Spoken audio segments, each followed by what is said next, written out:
Coba kalian amati hewan berikut ini. Katak, kok nggak keluar? Katak dan siput. Apakah perbedaan yang dimiliki oleh kedua hewan ini ya?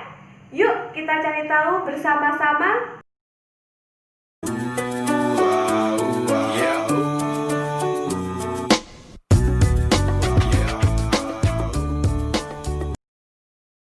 Anak-anak, coba kalian amati dengan teliti ya, katak dan siput. Apa ya perbedaan yang kalian temukan tentang kedua hewan ini? Ya, yang pertama tentu saja dari bentuknya ya. Bentuk katak dan bentuk siput sudah tentu berbeda. Yang kedua, apalagi ya? Iya, cara kedua hewan ini bergerak. Katak bergerak dengan cara apa?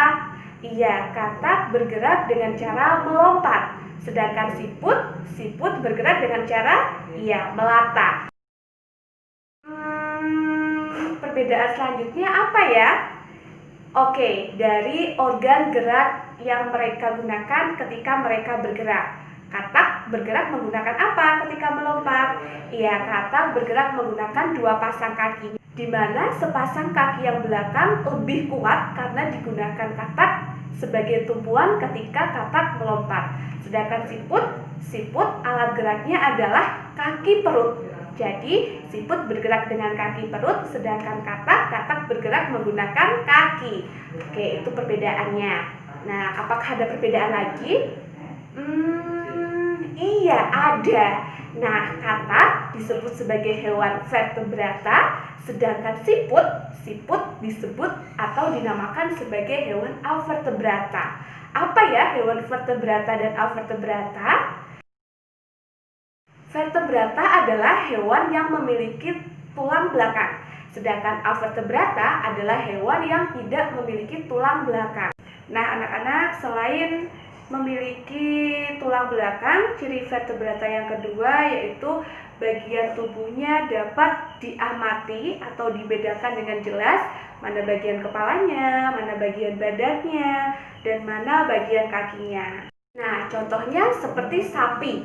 Nah, coba kalian amati. Sapi ini bisa dibedakan dengan jelas mana kepalanya, mana badannya, mana kakinya.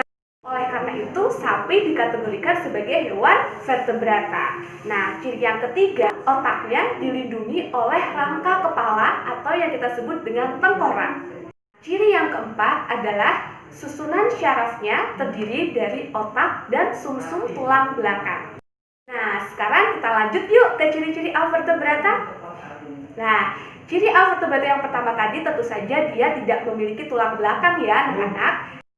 Nah, berlawanan dari ciri kedua dari vertebrata tadi, kalau avertebrata bagian tubuhnya tidak dapat dibedakan atau sulit sekali dibedakan mana bagian kepalanya, mana bagian badannya, mana bagian kakinya. Kalau tidak percaya, coba kalian amati siput tadi.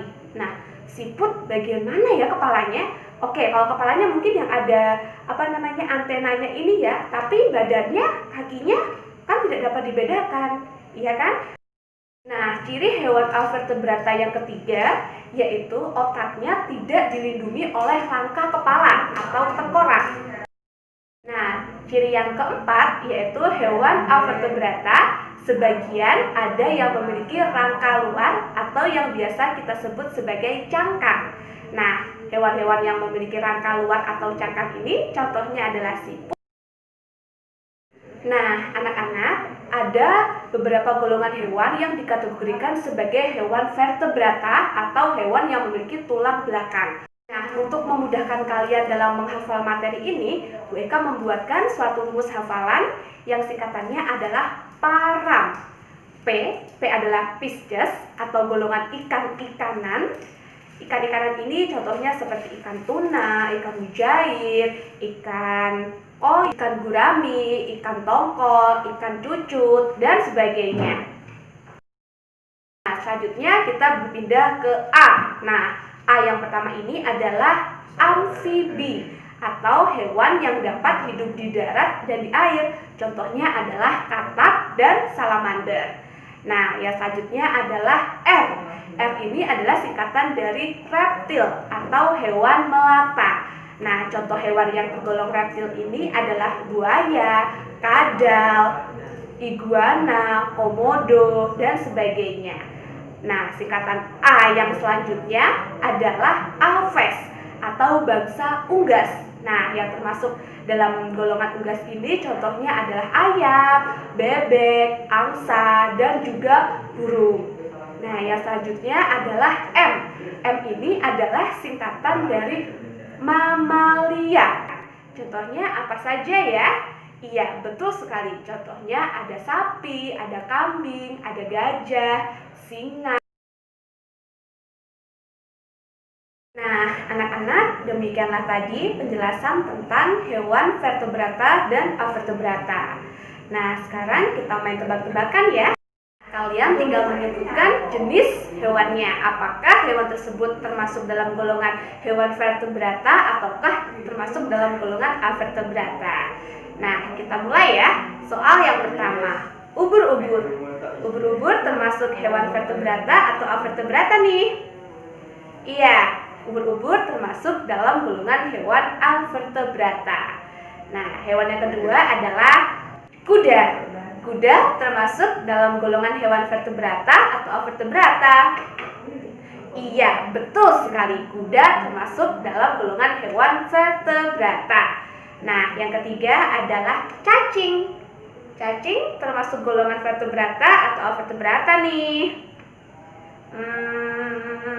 Ya, cacing termasuk dalam golongan avertebrata. Nah, yang terakhir adalah ikan. Ikan termasuk dalam golongan apa? Iya, golongan vertebrata. Nah, anak-anak, demikianlah tadi penjelasan tentang hewan vertebrata dan avertebrata. Kita ketemu lagi di video selanjutnya ya.